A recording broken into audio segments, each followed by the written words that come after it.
Welcome to the Business Life of Husband and Wife podcast, a show based on real experiences in business and life. Hey guys, welcome back. We're on episode 2 of season 2. Season 2. I still can't believe that we're on season 2. Yeah, I still go back. We go back quite a bit. We just think about like when we first started, like season 1, episode 1, 2, like even the first month of us just like the first like 20 episodes. Trying to problem solve what we were doing and how we were approaching each show and formatting and reflection and presentation and everything. So it's been fun, but it's been great. Really excited for this for episode. Season 2. I am excited for season 2. So this, guys, is your first YouTube show of season 2, which I'm actually really excited about. And you're going to watch as we don't pay attention to the camera very well and we go through this. We're learning. But for those of you that are on audio right now, you guys who listened before, you guys know we have 3 formats of our show. So we have our couples episodes. Those episodes, we interview couples, we get the ins and outs and all the bouts, find out how they got to where they are, what they do, what business they run, what they do behind the scenes to kind of like operate without killing one another. And then we go into a little more detail onto the back end of what their actual operation is. And for this season, we're going to go kind of concept based. So every couple will have their intro beginning for the first half of the show. And the second half of the show, we're going to talk about one topic specifically where their strengths are. And we're just going to dive into that. So we're going to get a little bit more niche with each episode as we progress. But our second format. I'm like, that was long-winded. But I am jumping around a little bit. So second format, we have expert guests. So we bring those on for you guys. And that includes accountants, lawyers, crypto experts. We have AI specialists we're going to be talking to on very topic specific concepts this year related to business only, and how that ties back to you guys as couples. So if you're listening as a couple or as business owners, and how you guys can utilize those tools specifically. And then thirdly, we have our Q&A episodes. You guys ask us questions, Rob and I answer. Whether it's the right answer or not, it's the right answer from our perspective. And you guys can submit those questions top right-hand corner of our website at businesslifeofhusbandandwife.ca. Also on the top right-hand corner of our website is our value-added section. Yeah. So in our second formats, we have all our expert guests submit different little tidbits that you guys can print off for free.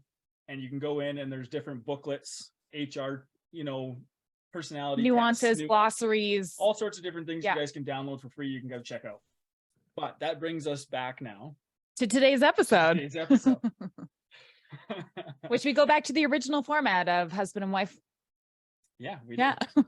So without further ado, I want to introduce a couple that we met through Arete. So for those of you that know the show, we are a part of a group called Arete.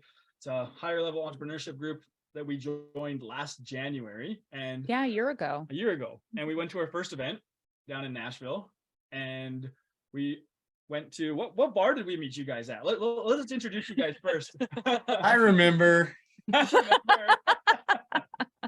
So right now on the episode, we've got JW and Heidi Robinson from, where are you guys from? I'm not going to introduce it because I'm going to say you guys. Clint will butcher it every time. Well, I might butcher it if you guys aren't exactly from Cody. So we are from Powell, Wyoming, and we have a little ranch in between Cody, Wyoming, and Powell, Wyoming. So we're right in between the two towns. Oh, there we go. You're close. See, I was close. I knew I was going to say Cody, and then I was like, I'm going to butcher it a little bit. So I'll let you guys say where you're from. So where did we meet? What bar? You remember, Heidi? Nashville. You say it? Yeah, you got it. Kid Rock. The Kid Rock Bar and Grill. What an experience. Right? It was actually awesome, though, because it was very bizarre for Robin and I. So we were actually heading home back to the hotel because we were like, we're over. We're a little bit over. And we met another couple who were from New York who were wandering around looking for a different place to go. And they're like, hey, come with us. We're just going to go down again. We're like, yeah, sure. We'll go see. And we ran into you guys and it was like, the universe wants us to meet for some reason. There's a reason. Of all the people in the Kid Rock bar. And the only reason is because you were wearing the Arete hat. Wearing some swag. Which he did intentionally.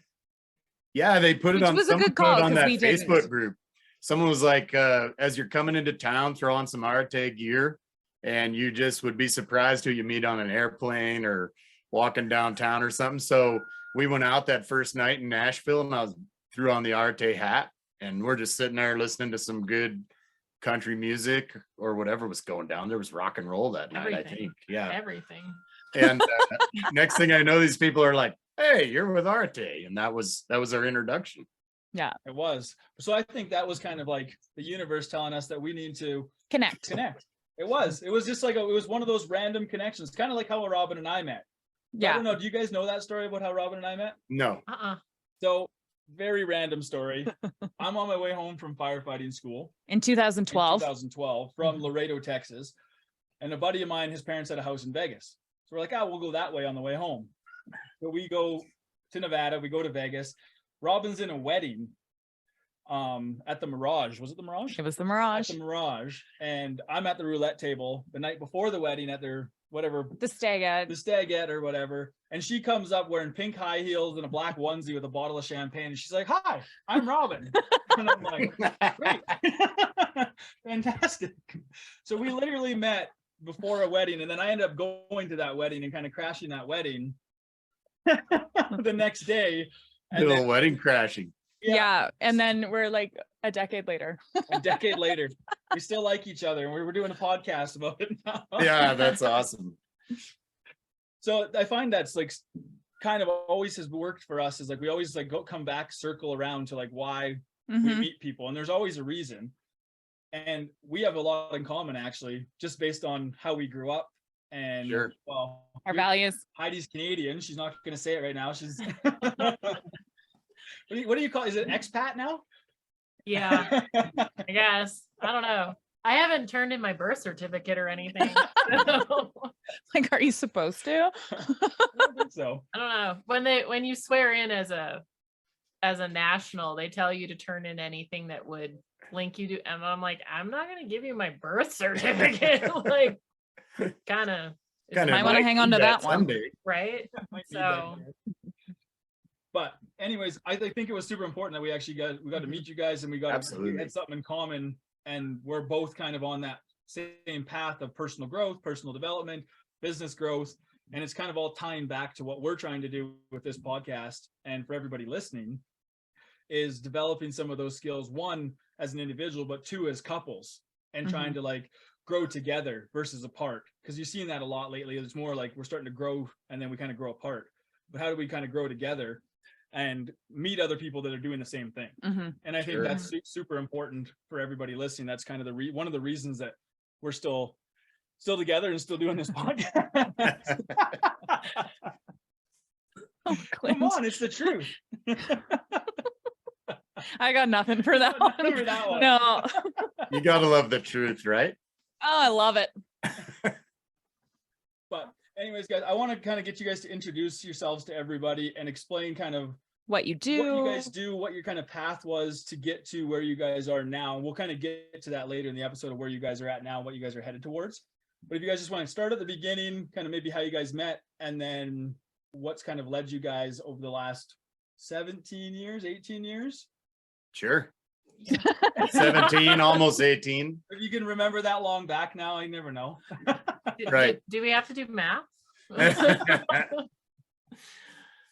Yeah. So, Heidi and I met in college, and I hung out with her older brother. And so I was still from Cody, Wyoming, trying to go ride horses, be a cowboy, attend a few rodeos, this and that. And I ended up in college back in the Upper Peninsula of Michigan, northern Wisconsin area, where I had some family that were involved in a school back there. So I kind of left home and went to this school, and it turns out it was like a large percentage of the student body was Canadians because it was so close to the border. So immediately I get hooked into this sport of hockey, right? Because it's such a great sport. And it's the closest thing to rodeo you can get. Right. And her brother and I hit it off, and he's teaching me how to play hockey, and we become roommates. Heidi obviously hangs out with her brother back at school. And so she actually could kick my ass in hockey back in the day. She was 18 years old and knew what was going on, could skate and stick handle and the whole thing. And it was a very frustrating experience to me and my manhood.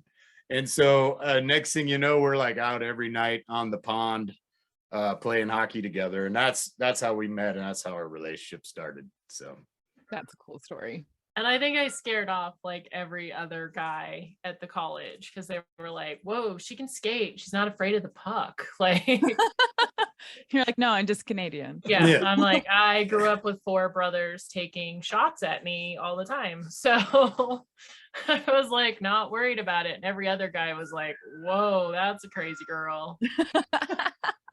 So what did you guys go to school for then? Mm-hmm. So we both ended up with teaching degrees, actually.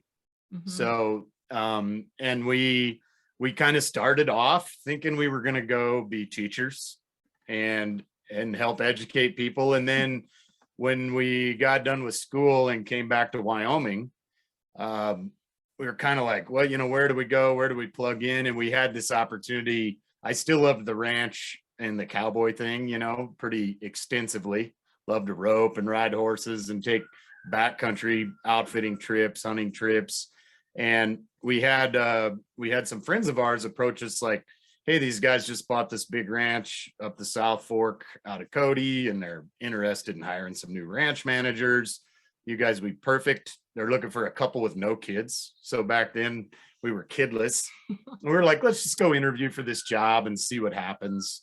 And we go up there, and we didn't even make it out of the interview. The guy was like, well, we did make it out of the interview. He's like, go for a walk around my ranch. And he was a wealthy businessman out of California. He said, go for a walk around my ranch and I'll come find you in a couple minutes.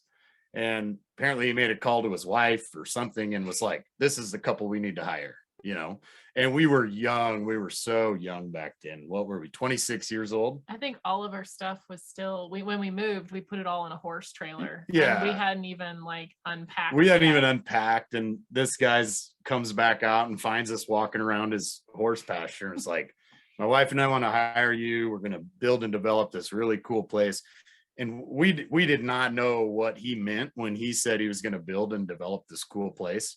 We were thinking like ranching is like the old rundown old ranch house and the corrals that you got to nail the boards back up, every third week and all this kind of stuff. And turns out we end up working for this family for 8 years, and we built one incredibly resort style ranch facility on one of the most beautiful mountain valley ranches that you could ever desire to live on. Crazy. Yeah. Right. That was our start. That's wild. So that was your start into what you guys are kind of doing now. Mhm. And you've always kind of done it a little bit. You kind of like the ranching and the cowboying and The lifestyle. that comes with that. Sure. That everybody's seeing on Yellowstone now in Hollywood style. Oh, Right? it's such a big deal, man. It's such a big deal. Horses are more expensive, land's more expensive. Yellowstone's affecting the whole thing right now. Yeah, you're seeing it a lot of even up here. You're seeing them wanting to come and start to use because Yeah. I think we're 15 hours straight north of you guys, basically right up the mountain range, right? And you're starting to see all the ranches that are along that mountain range. They're bringing in helicopters to come and look at sites for shooting different films to do with it. And actually, speaking of Yellowstone, Sheraton was looking around out by Longview by us. They were sneaking around. He's making some tracks looking at land right now. Mm-hmm. So, and that's really kind of what you guys have jumped into since we're talking land. Mm-hmm. Sure. So what transitioned you guys from teachers or wanting to be teachers when you're younger to Ranch managers to what was next? Well, we experienced ranching of our own for a little while. So after the ranch management thing, we got to year 8 and we were kind of like, what else is out here? Like at the ranch we worked on, the Hawkeye Ranch is the name of it. But when we worked there, we rubbed shoulders with a lot of businessmen from all around the United States and their wives. And we really clicked with a lot of them. We had great conversations at cocktail hour, out on the horse riding trails, or helping do ranch work with us, that kind of stuff. And we got to know these people. We're like, we got skills and abilities. Let's go out on our own and start doing some of this. So, bonehead me, I'm like, let's leave this job and let's buy our own farmland and let's start our own horse ranch. And this is like a dream job for people when they're thinking about what would you do when you grow up, right? And so we built an indoor arena, and we had horse corrals, and we built our own house, and we did all that labor ourselves. There's plenty of days where we were trying to make it go. I mean, we left our ranch management job with our first little nest egg and invested it into our horse ranch. And so we had a hay farm, and we built the house. Heidi was up and down the ladders with me. Like 6 months pregnant. Yep. Trying to help him raise like a 16-foot wall. Yeah. I don't think I was much of a help, but I was there. There was a few butt chewings along the way from the general contractor, but we managed to make it work. And then I the general, or were you the general? Well, she's the general. I just act like I'm the general. But we built the horse barn, and we had horse boarders. I was riding and training horses. I'd hire young guys from Powell and Cody to come help us. And we kept trying to expand and try to use our teaching degrees to give horseback riding lessons, all these sorts of things.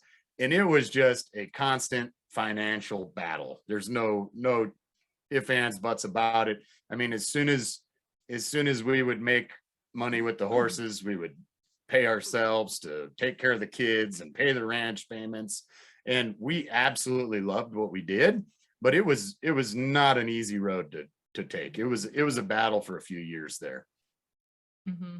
Which it is. And I think a lot of people don't, that's entrepreneurship in a nutshell, right? Yeah. You're taking a risk, and then you jump in, and you're just kind of going with it and hoping things are going to go. And you picked an industry that is not forgiving, notoriously difficult, not forgiving. And it's kind of like, as you know, like it's gone from, you could do that, buy your own ranch and start that, to the cost of doing it now, and the cost of operations it's almost, we were talking earlier before we got on air, but it's almost unattainable now. Yeah. About setting them unattainable goals, right? So it's almost, you're unattainable for the cost of doing it, because it's so expensive. One, for the equipment, two, for the maintenance. And that's where you get killed, is on the maintenance. Like, like once you get it operational, it's one thing, and then the maintenance, it never ends. Well, especially with animals. Right. Especially with animals, right? And livestock, it never kind of ends for you. And it's not easy work. Right. So, Right. It's sun up till sundown, and there's always something to do. There's no days off. And you love what you do. Everybody in ag, whether it's farmers, whether it's cattle industry, dairy industry. I know Heidi's parents are dairy farmers, or the horse industry, whatever you get into, you love what you're doing. It's a passion of yours. And so that's why you get into it. Mm-hmm. But we eventually transitioned, not out of it. We still own a dozen head of horses. We still own a hay farm. We still have all this stuff. And I outsource a lot of it to other people, so I can free my time up to start getting into other things. And this is mostly just part of the journey as we were learning of where we wanted to go, really. When we really started the horse ranch, we were just still kids. We were 32 years old, I think. And we were just trying to figure out, we want to leave working for other people and work for ourselves. Yeah. And I ended up with a back injury that put me on the couch. Yeah. And when I have to sit still, he doesn't do well. What am I? Major man, baby. No, so I ended up with a back injury, a minor back injury when you compare it to other people, but I did have to have some surgery, and they did want me to take time off of work and this and that. And we start thinking, hey, if I'm not physically capable of doing the labor, then either we either have to hire people, or we have to have other ways to have money coming in besides just with my back. Right. Mm-hmm. And so while I was sitting there on the couch for 8 weeks, waiting for the doctor's permission to go back to work, I had listed the horse ranch up for sale with a real estate buddy of mine. And I got to calculating the money I was going to pay him in commission sales, right? Everybody that sold a piece of real estate's done that before.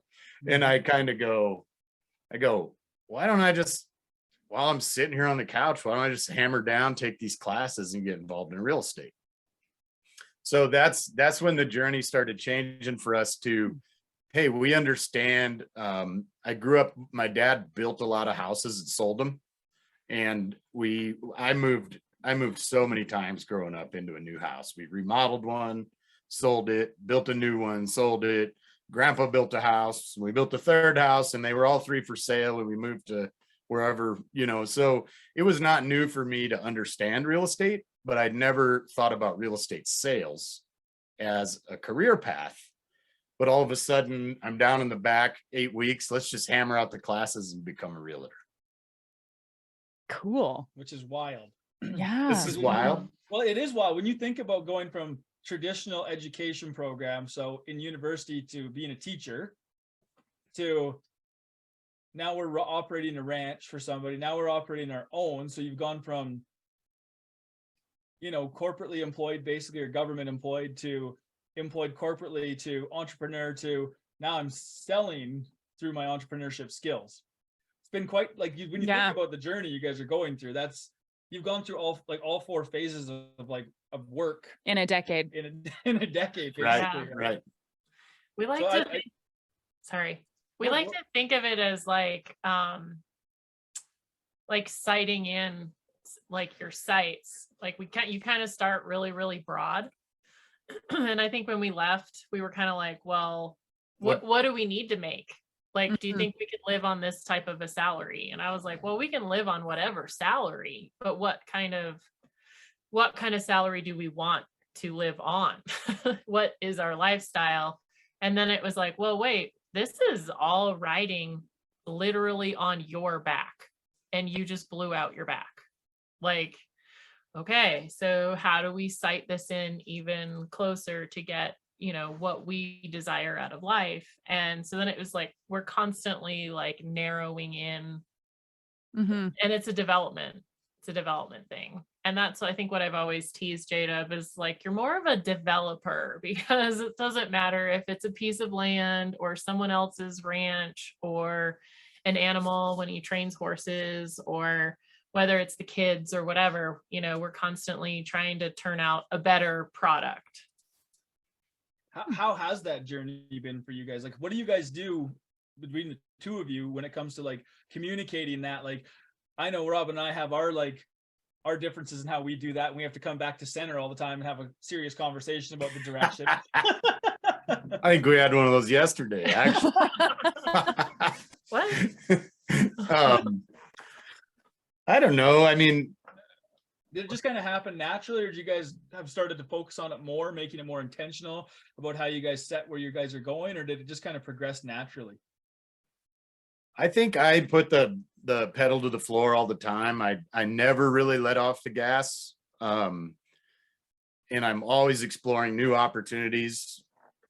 Even in real estate sales, we weren't even into that for a couple years, and we made some commissions, and all of a sudden it was like, well, it's, with the right sales skill set, you can easily make 10,000 a month. You can easily make 20,000 a month. And I kept just blowing it up more and more and more. And well, if we invest this back into marketing, we'll see this amount of return. It proves itself. And so I keep the pedal down, always expanding. And I think the biggest thing for us is Heidi lets me know in a kind way. She's a very quiet, kind, caring human. And she just lets me know when I need to take the foot off the gas a little bit and bring it back to center for us. When I need to think about being home more for a period of time, or when we need to have a little more conversation time. And the thing about it is, she's always been very good to treat me kindly in doing it. That's what makes it easy to love her. I'll go sappy for a minute, but it's because she's kind in the way she does it. But I've, after 17 years together, I can kind of recognize it, whether it's while she's cooking supper. Really mashing that hamburger. Yeah, the pots and pans are clanging a little louder than they normally do, and you just have learned to pick up on the cues. And then we always also try to, go out once a week for lunch together, couple, whether sometimes we call them business meetings, other times they're just straight up time for us to hang together.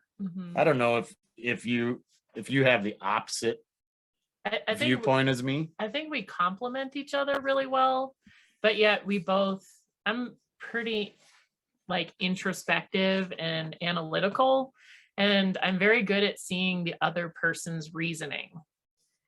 So, which is a weird, like, I don't know. So I'm pretty good at like, when I don't know, we complement each. He's gonna dive in, and I'm gonna be like, whoa. Wait, well, let's just maybe shoulder check. Yeah. Before changing lanes. Right. Yeah. So I think even though we have similar goals, which I think is important, that we both have a growth mindset, we both want to develop and grow ourselves, and then ultimately be able to teach that to our children. I think we also, in areas that we're opposite, we try to complement each other in those areas, like, and realize that we are going to think differently, but sometimes that's a good thing. Yep.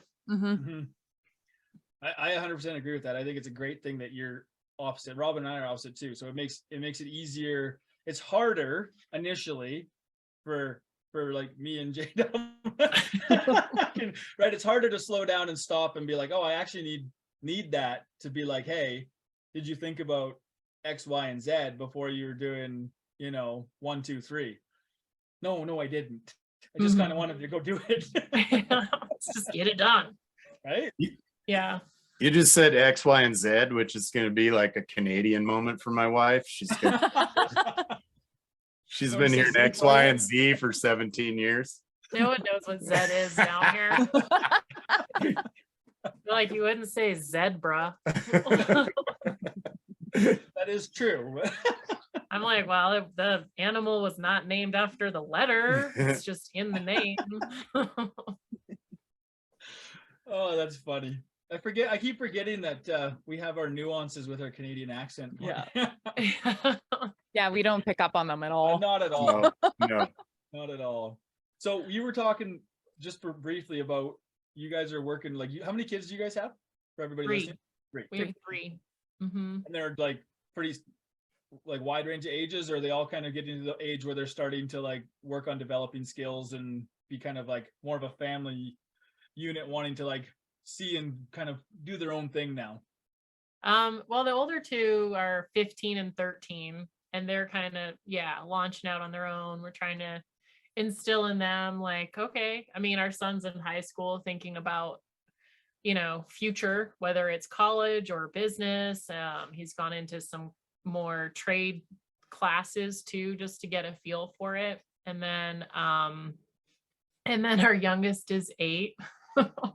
So she's kind of bringing up the rear end of it. And she's much more into just living life at this point. Fair. Yeah. But yeah, no, they I would say they're a good motivation for both of us, and giving them the tool set that they're going to need. Whether they use it, that's up to them. But you're trying to set an example for them in the future, so that they have an example and something to follow potentially, or not follow if they don't want to. Right. There's probably both aspects of that. We probably give them some great things to follow, and in other areas they're like going to grow up and be like, my dad was a little off on that one. Take this other path over here. And that's just learning and growing. Like, you guys, I know I went through that, and Robyn went through that. You guys probably went through the same thing with your parents. You're like, yeah, that was some really good advice, and this was not good at all. Yeah. And I needed that nuance to learn, and you have to go and learn on your own anyway. But you guys we were talking off here, you guys talked about what you guys are developing now, and what you guys have what are you doing with your kids, and trying to do something to showcase what to build something. So do you guys want to kind of just touch on that a little bit before we do our little break here for the half of the episode? Sure. So I've been kind of preaching at the kids recently that I would like to see them create instead of consume, whether it be social media, whether it be television, whether it be video games, all of this sort of stuff. On all those platforms, I see young people that are monetizing it already. I see young people that are out there, if it's not monetized, they're at least creating video in order to start attracting attention and followers. And the one day it really drove home to me is my son has a lot of the same qualities as Heidi and I as far as teaching skills. They're very natural to him and they come easy to him. And he was on an Oculus Quest playing a game they called Monkey Tag. And he had done this after school, and become very skilled at the game. I don't know what you call a video gamer. He's very skilled at this game of Monkey Tag. And I walked down the basement stairs one day and he had 8 kids, like 8, 9, 10-year-old kids, young kids online. And he was training them how to be better at Monkey Tag. And I could hear him teaching. He would be like, hey, green monkey, come over here. And all the other kids are playing Monkey Tag in this virtual gaming room. And he would be like, okay, green monkey, you got to grab here, do this, press AA, up, down, stuff that I know nothing about. But I just stopped on the stairs and listened to my son was probably 14 at the time this happened, but I stopped and just listened to him. And I was like, his teaching skills, just raw, untaught, no education behind it, were some of the best skills I've seen anywhere else on the internet, anywhere else in our education background, or anywhere in my trainings of listening to real estate schools. And I just sat on the steps and listened to him for about 15 minutes. And then I listened. I couldn't hear the other kid on the other end of the line, but he taught this kid how to do something in that video game. And then I could see that the kid had learned it. And my son was so happy, like he was fulfilled that he had taught this kid that thing. And I went, bingo. I mean, there's a passion, there's a lesson in that. And so I really started coaching him on this create instead of consume thing, because somewhere in each of us, there's a creator, right? Mm-hmm. And I really want the kids to get that. So, I mean, you can start as simple as just picking up your phone and talking to it and making a video, right? But I want to really encourage them in creating content moving into the future in something they're passionate about. It doesn't have to be the same as me, doesn't need to be the same as Heidi. It can be their unique thing, but I definitely want them to become creators. Which I think is great, because that's what you're now you have the lesson that you're going to be teaching them, right? So you're starting something that you're just going to give us a little teaser on what's coming, because you're starting something in order to showcase that it can be done, right? Sure. And so Heidi and I were talking, and we were teaching him this, like, that happened when he was 14 years old. So here we are 1 year later, and I'm still preaching at him, right? Create, don't consume, create, don't consume. And then I catch myself like just consuming, even if they're good lectures, I'm consuming somebody teaching me on YouTube. I'm consuming a podcast. I'm consuming videos in my downtime, right? I'm consuming the funny cat that jumped on a horse's back. Like, all of a sudden it dawns on me, like 1 year into this lesson that I'm going to teach these kids, like, I'm the consumer also. Like, even if you have the skills to create, you're not creating, JW. And so this lesson's like all of a sudden starting to be kind of like a conviction to me. Like, how would you expect your kids to become creators if you're not willing to create? And so Heidi had come up with this idea as we've been growing in our entrepreneurial journey, in our self-employment journey. She had been coming up with this idea and telling me some concepts about when we limit ourselves. And so we've been developing those together, and we've been starting to put them into book form. We've been starting to put them into class form. And we've been starting to organize all of our equipment to start a podcast our own selves. And the real reality behind that is that we become creators in order to give our kids the right example and the right legacy. That I'm not going to tell you to become a creator and then I'm going to sit on the couch and be a consumer, right? And so it's kind of like that, you and I were talking, that unattainable goal. I had to put out an unattainable goal of like, I'm going to start a podcast, I'm going to write a book, and I'm going to create my own content. And I don't want to do those things. Like, my extra time, I want to go outside and ride my horses that I own.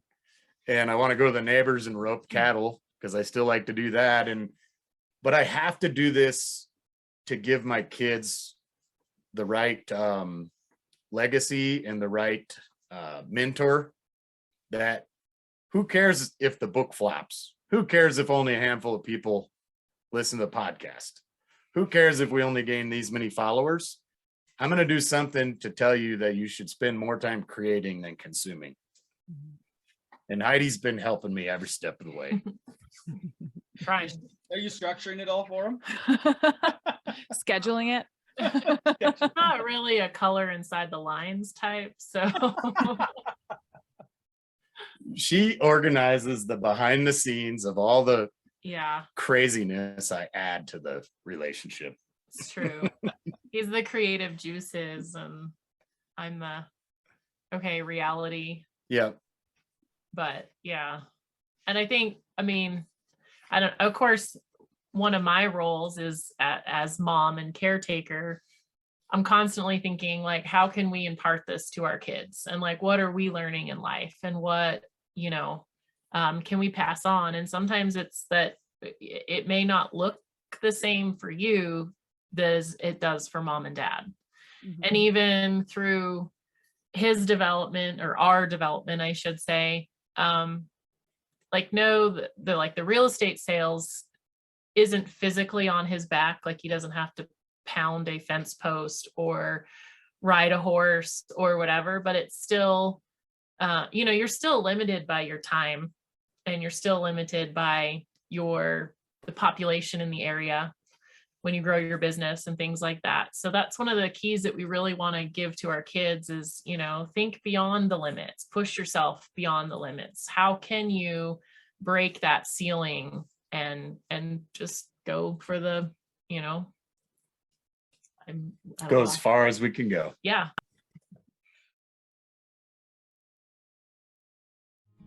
The key to making a beautiful feature wall like this is sourcing the proper material that just happened to be delivered to the site by the installer who brought it from a shop in Okotoks, where a crew was planing and milling material that's used for all kinds of things like barn doors, faux beams, and all sorts of custom furniture. Of course, it isn't that easy, because before milling the lumber, the nails are removed from the boards, but not before hauling the boards from another yard, which can kind of be fun to get to. The material is stacked and well organized, because retrieving the material means going out and gathering each board, piece by piece. But the real secret is finding a barn that is no longer functioning for its intended use. The 100-year-old boards from this barn will be on display in this new home for the next 100 years. We're Two Birds Furniture, and this is what we do.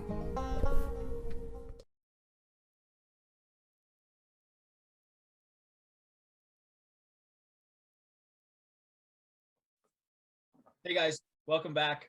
Thank you to our sponsors, Two Bird Furniture today. Oh, dang. That's us. Shameless plug. Yeah. Shameless plug on the first YouTube video. We always got to be the first sponsor. Yeah. There's no reason not to. So, okay guys, so we just finished off talking about adding value back to the younger generation, what JW and Heidi are trying to do to basically don't put limitations on themselves, and then for their kids too, so they can see how much is out there to go and do. There's a lot of opportunity, whether you're in from a small town, whether you're in a big city. There's access now to things that you can do, and by being a creator versus a consumer, what you can do and change that mindset a little bit, so that you're not part of the cog, you are the cog. You're actually moving it. You're spinning Sure. the handle versus being on the wheel. So that's where we kind of left off. I want to just go back a little bit, and I want to talk about what you guys do now and what you guys do from a sales perspective. So both of you guys are real estate agents. Heidi, when did you do yours? Did you do your real estate course right after, or did you wait a little bit? About a year, maybe 2 years after he got his. And it was kind of one of those like, well, we had a huge boom here locally. Just everybody wanted to move to this area. Right. And it was crazy busy. And it was kind of like, okay, well, you know, how can I help out? Like you're spinning your wheels and going really, really hard. How can I help out? And I think the easiest, I tease him that he wouldn't slow down to train me. So I just went and got my license. So I might be bad at that. like he's so used to me just like intuitively knowing what he wants that it was like, well, just do it. And I'm like, well, can I have a password so I can log in? You should know that. Right? There's a file folder somewhere. That hits home for That me. might be the greatest quote. Can I have a password for what you're trying to tell me so I can log into your brain? What's going on? Oh, that one hits home because I get that. I'm like, I've been forced in our last decade to memorize every single one of Clint's passwords because he can't physically remember them, but I'm expected to just deal with it. So that one hits home. Yeah. So yeah, I think I held off and kind of, you know, testing the market, see if this is where we were at. While he was getting his education, I was working, helping a friend of mine start her business, which was caring for disabled adults.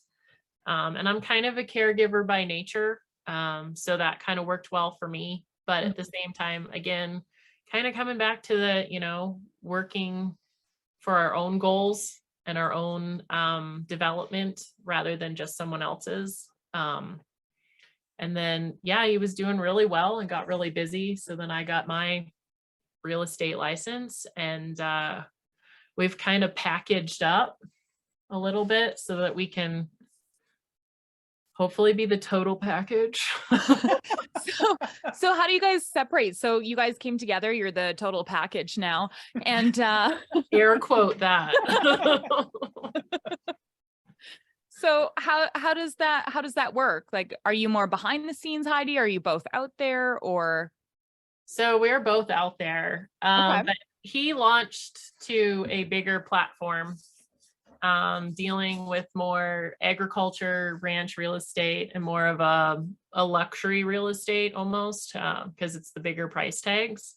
And then I'm doing more of the residential and catching anything that doesn't fall into that bracket. So Yeah, when I first started into real estate, you know, you got your big name real estate brokerages that are kind of nationwide, and there's opportunities to join those. And then you also have like mom and pop brokerages in towns, and it's a lot like education. They teach you all this book knowledge, but then there's like the put your feet to the fire and figure out how to sell stuff, you know. And now you're selling most people's most significant investment. You're trying to help them with that. So there's this whole learning curve. So I joined like a mom and pop local company called JW Real Estate, named after Duncan and Wendy Bonine, a husband and wife, right? Working together. And I'd known Duncan for quite a while.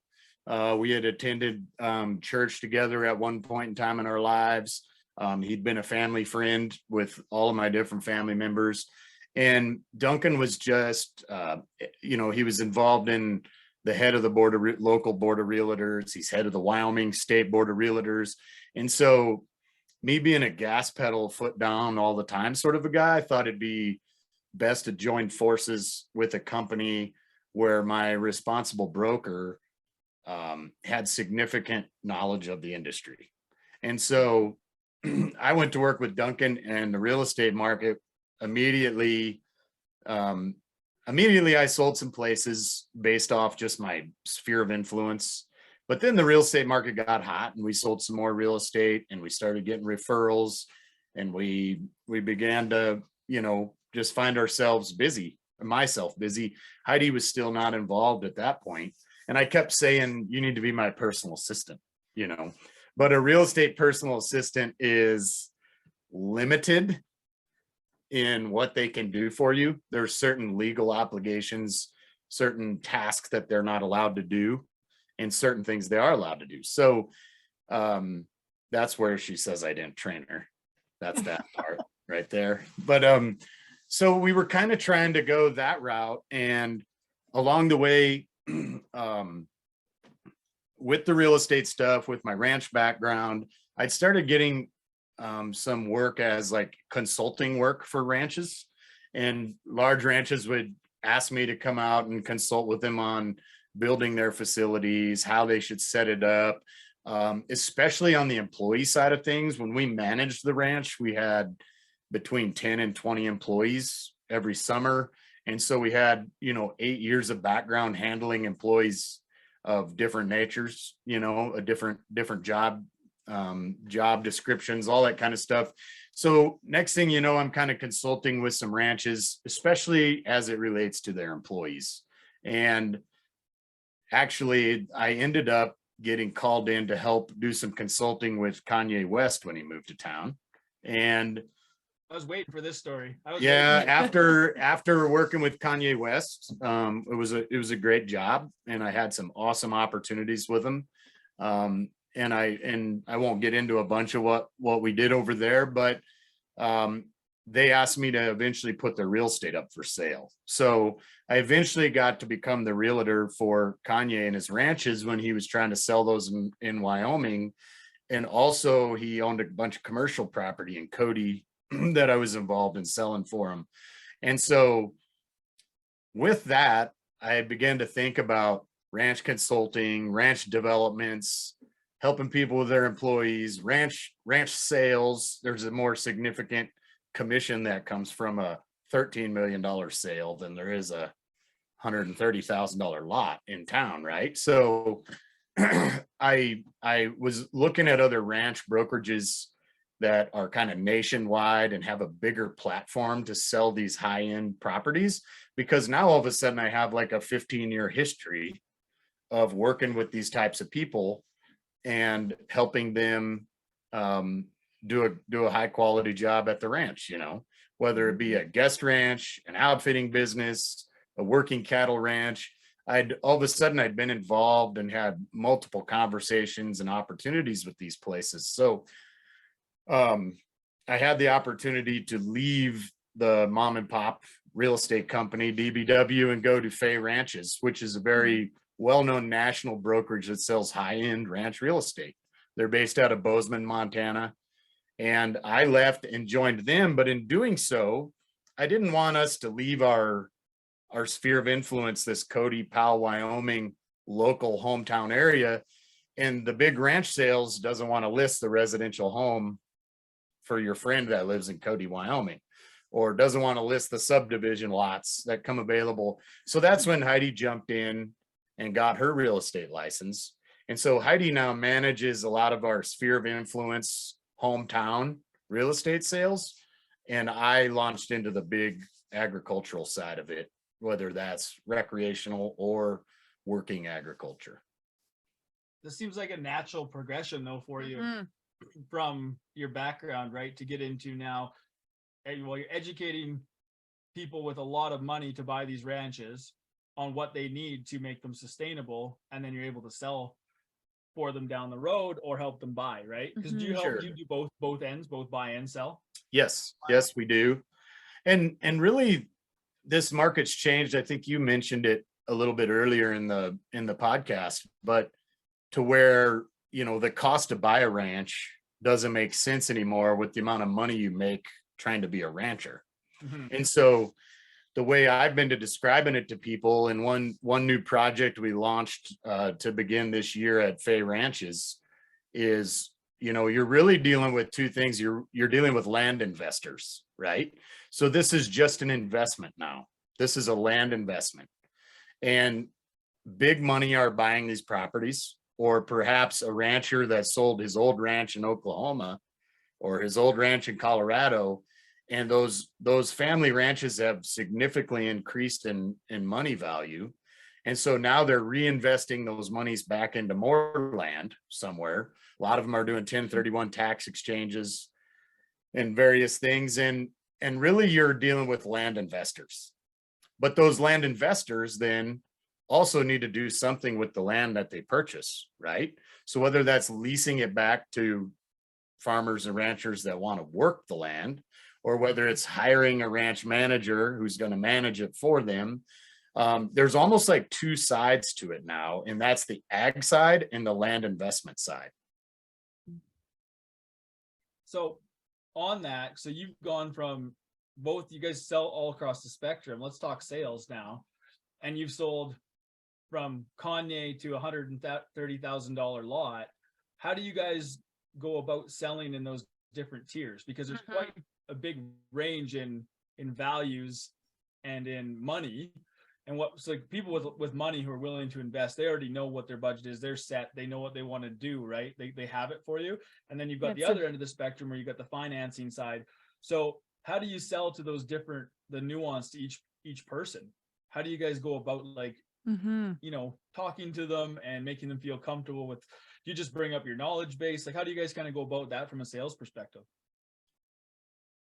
Well, yeah, I mean, I think I would start with just saying like knowledge is vitally important to any type of sale, right? You got to know the product. And so you have to start with just a knowledge of what you're selling and why you're selling it, right? Then you have to go back to customer care, you know, and this goes back to our being involved in Arete, and a lot of the value to being involved in something like Arete is the network of people you get to be around, but also the fact that you're around 2,500 other business people that have the same values. And so customer care has to be one of those values. You have to offer them more than what they think they should be getting. And so that's boiling back to the real estate sales is if you're working with a seller, you know, you need to be doing everything possible to helping them market that property into a place where they're going to have the best chance to sell that property. You need to do everything possible to get to know that product. So when people are talking to you and want to buy that product, you're capable of answering every possible question you can about the property, right? It doesn't matter if you're a shoe salesman or if you're a big ranch salesman or if you're selling small lots, you need to be able to describe that shoe to somebody. And so for us, it's been more about how much value can we add to the sellers and how much value can we add to the buyers. And then when you see what they want value-wise, then you start thinking about what are more things we can offer them that nobody else is giving them. And I think one of the things that JW has talked a lot about between the two of us is it's a zeros game, but it doesn't matter how many zeros you put there or how many are in a row. I mean, it's still an investment, whether it's a first-time home buyer or a lot to develop or a giant ranch. I mean, the first-time home buyer, this is as big of an investment for them as it is for $1 million ranch. And I mean, it's just as precious to them. And so I think that's something that we both tried to communicate. Doesn't matter who we're dealing with and what clientele you're with, you provide that customer service to the best of your abilities and then try to grow and keep doing better each time. Because each person, it's a huge investment, whether it's the Airbnb investor who's looking for, you know, the local Cody, that's a big thing right now, or the first-time home buyer. Yeah, and they almost need more. I mean, a lot of times your big investors, this is not their first land sales or land purchase or whatever. So sometimes they're more comfortable, which sometimes makes you work harder because you have to, you know, set yourself apart a little. And then But then those first time home buyers that don't know anything, I mean, you're really helping them along, you know. Which I think that was the whole kind of point of the question too, is it doesn't matter what they're buying, your client care is the same no matter Throughout. what. Yes. Exactly. And that's for a salesperson, that's where people kind of sometimes I see when they come talk to us and want to sell us a product. Or I always have a soft spot because I used to knock doors for sales. One of my first jobs was knocking doors. Such a soft spot. And it's terrifying, right? Oh yeah. Yeah. Right. And you're doing that and you're trying to like do the best you can for each client, but it's a numbers game versus when you're selling one person at a time the exact same way, it actually works more in your favor than you trying to, oh, well, this person doesn't give me as much value, so I'm not going to provide as good a service. And I think that goes all the way back to like that client care that you were talking about earlier there. So that was the idea for the question for people listening. When you're trying to sell, it's what does Andy always say? It's one client at a time. It doesn't matter the value because it doesn't actually, they're still a client of yours and they're still a person. So you want to make them feel as comfortable as possible in that investment, no matter what it is. And so is that's kind of your guys' approach, and that's kind of what most salespeople need to start to go back to, I think, a little bit. Creating the experience. Sure. And I think that's kind of what you guys are doing because, well, one, ranching is an experience. It's turned into that. It didn't used to be. No. People want to go be involved in it now. It's Instagrammable. And that's the thing, right? It's become popular now to a degree where it's almost romanticized versus the reality. Right. So when you're talking to those clients and you guys' experience about, if you're buying this, you're also creating an experience for all the people that are coming behind you that are going to use this facility or this ranch or guest ranch or whatever it is. So that you guys are able to bring that to people from a sales perspective, that knowledge that they can trust you to. And I think the trust is what I want to ask you guys. How do you guys build that trust with your client? Like, just because I'm a straight up honest guy, and sometimes I'm too honest to like a fault. Sure. I'll just tell you the truth, whether you want to hear it or not. And a lot of sales guys don't even do that. They're just straight up. They kind of just they kind of give it to you, but Skirt it a little bit. And so for us, I'm like, if you tell me the truth, and that might be just because of my personality. Well, that's who we are. That's just, I want to hear it. Yeah. Good or bad. So how do you guys go around that? Because there's different nuances with that. Yeah, sure. creating. Yeah, that trust. it's really a great question. And personally, and this is an area of growth I've been thinking about right now. And the answer to the question, I think, is communication. Okay. You just said being honest almost to a fault, but communication as a whole, like how timely are you? It's got to be honest communication. It also needs to be accurate communication. You need to know the answer to the question that they had, or admit when you or admit you don't quite have all the ducks in a row yet. You're waiting on the county to provide some feedback or something, but here's what we know right now. But the communication has to be right at the forefront of the whole relationship. And I say this is an area of growth for me because my dad was a preacher growing up, and so I grew up around public speaking. And people have told me since I was a young kid that I was a good public speaker, and then it changed. You didn't hear public speaker, you just heard, JW, you're a good communicator, right? You're a good communicator. And so eventually I just told myself I'm a good communicator. Now I'm 41 years old and I realize I'm a good communicator in some areas, but I'm a terrible communicator in other areas. So maybe I'm a terrible communicator in training Heidi how to be my personal assistant, right? It doesn't matter how good I could publicly speak, teaching in a classroom or speaking to an audience. That's only one facet of communication, right? Communication's multifaceted. And so I might be great at communicating in my marriage this month, but next month my schedule is booked to the hilt. And I might be a very poor communicator, or maybe I'm just not having those difficult conversations because they're so hard to do. And so you avoid them a little bit. And so for me right now at 41 years old, I've taken communication on. In fact, one of the things I did for this year was I took one facet of communication and I wrote it down for each month of the year. And I want to absolutely practice that facet of communication during that month. So a local young man asked me about this, how to have better social skills recently. He asked me this question. He's like, you know, I'm trying, but he's like, I don't feel like I have very good social skills. And I said, well, do you practice them? Like Kobe Bryant had to practice. I mean, we all think about, there's so many stories about how hard Kobe Bryant worked to become such a great basketball player. And I asked this young man, I said, well, do you practice your social skills?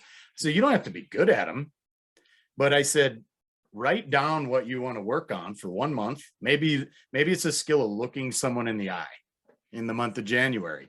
And I said, just don't try to become a good social skill or a good communicator in 1 month. It's impossible. Just take one little thing and work on that thing this month. And I told the young man, just practice looking people in the eye this month. And at the end of the month, ask yourself, how did I do? Did I gain some treadway there? Okay, next month, go introduce yourself to one new person a day, someone you don't know, in the month of February. In the month of March, promise yourself you're not going to avoid difficult conversations. Okay. And at the end of the month, then ask yourself, was I avoiding difficult conversations? And all of that leads up to, by the end of the year, you could really develop your social skills for that young man that I'm referring to. But me personally, I might be a great public speaker, but I need to work on other areas of communication in my life. So that's one thing I've challenged myself with this year. And so that's why I answer your question. That got off on personal development a little bit, but that answered your question of the relationship with the sales client, whether they're buyers or sellers. I think communication is at the first and foremost important part of it.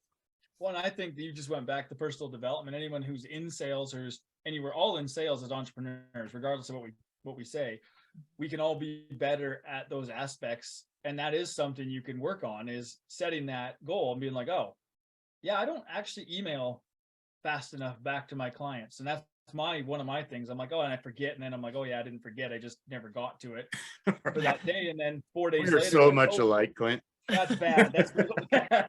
Right. So there's definitely aspects of like making sure you're on time and using your time to communicate with them. And then it's effective. So you're not giving them a bunch of BS answers that they're just sitting there being like, well, now I have too much information and there's no like critical, like I can't make a decision off of it because there's way too much. And there's those nuances with it. So I think that's one of my things too. And Robyn and I, that's why the podcast is so big for us, is because she's very quiet. I've gotten so much better. Right. But like social gatherings, that kind of stuff, like I like to be quiet. Right. So I think that's huge for people in sales to work on yourself. Mm-hmm. Yeah. It just goes back to, what am I good at? What am I not good at? And we have that in our shameless plug in our book on our SWOT analysis. Yeah. We have your strengths, your weaknesses, your opportunities, and your threats, right? It's to do that with your business, but you don't do it to yourself. You never actually fill out those for yourself and like critically be like, oh, I actually need to put this into work because these are weaknesses that I can actually work on, or I can double down on my strengths so they're better opportunities, whatever it might be. So when it comes from you guys from a sales perspective and how you sell to your clients, it's all about you working on yourselves and then portraying that to them because you're growing with them. Sure. Right? Yeah, absolutely. And so I think that question, the way you answer was perfect. And I think that's a great way to almost end the episode. Yeah, Robyn, I think that's fantastic. Has to ask her a couple of her favorite questions. Not a couple. I'm like, just one question. One question for you guys. Okay. So I asked this to every couple that comes on. You guys would be the first ones of season 2 to answer this. But if you guys could go back and give your younger self some advice on where you are, all that type of thing, what would that advice be? Oh. Well, there's a lot of things, but to narrow it down to one spur of the moment, I think for me personally is the ability to say no to other people, and that you don't need to be everything to everybody. I tried to please too many people when I was young. Whether it was when I was a ranch manager, as being buddy with my staff, but then I was trying to be buddy with the owner, and then, you know, or even back at college, or even if it relates to when you're in your 20s and you're dealing with alcohol, or should I stay out late tonight with my buddies, or should I take some time for myself so I'm ready to go to work Monday morning a little better. There's just so many things. It can get so detailed, but it's the simplest way to say it is you have to learn to say no to other people. You know, the peer pressure thing really harms a lot of people, and it carries with them through life for a long time. I wish I would have started that younger. That's a great one. Yeah. What was the phrase? Don't let your mouth hurt your back. Yeah. I read that recently. It's my new favorite quote. Like, don't let your mouth hurt your back. Yeah. Make sure you just tell people no. Yeah. For me, boy, this is a tough one. I think it would be to trust my own instinct. Just like I'm more of an introspective person and kind of intuitive. And I think there's been a few times where I'm like, you know, probably should have pursued that or followed up or whatnot. So I think that's something that really leaning into now is lean into that in like intuitive inner voice, whatever. Just to kind of trust myself and kind of go, wait, there's a reason why that's catching my attention, or there's a reason why I really want to go this direction or whatnot. So to kind of lean into that instead of, which kind of plays off the, like, don't just do what, you know, other people want you to do. And definitely something that we've been trying to instill in our children, you know, is, you know, don't just because your phone rings doesn't mean you have to answer it. Like, you know, just because somebody wants you to do this doesn't mean you have to. Or, you know, if this is something that you're really into, let's pursue it. Let's pour some time and energy into it and invest in that, whether it's like our son video gaming, or, you know, our daughter wants to write books and whatnot, which is interesting because that's right where we've kind of been headed, is to write a book. But yeah, I think, to lean into that probably be what I would encourage my younger self. Yeah. That one's huge. I like that one. Yeah. And they're both on the same page as what Robyn and I are working on this year. Like, they're almost identical to some of the things that we've set boundaries. Just more setting boundaries with our time, setting boundaries with people, and being more effective with how we present what we're trying to do to the world. And and being mindful of where we put our energy. Yeah. Oh yeah. Yeah. So those are great. I love it. Yeah. Appreciate it. Those are great answers for everybody listening. Go back, re-listen to those, maybe write some things down. Do some note taking for this season. So when you guys are going back and you're listening to this episode and future episodes, write down some notes and take some notes, because it's going to stick with you more when you hear something versus when you're just sitting there and listening and taking when you're consuming all the content that you consume. Right. Actually stop and pause it and go back and re-listen and write down something that actually hits home with you. And that's going to stick a lot longer for you moving forward in 2023 for sure. Yeah, so I think that's fantastic. Thank you guys for joining us. Thank you so much. We really appreciate all the insight. Yeah, absolutely. We're happy we got to strike up a friendship, and thanks for having us on.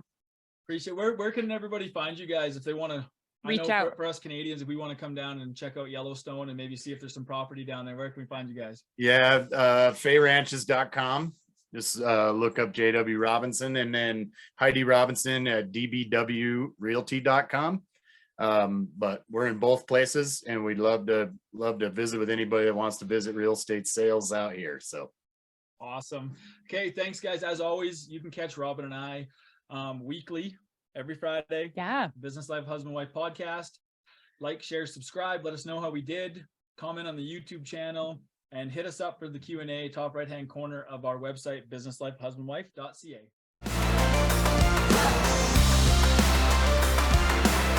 Thanks for listening, everybody. As always, like, share, and subscribe to help us grow the show.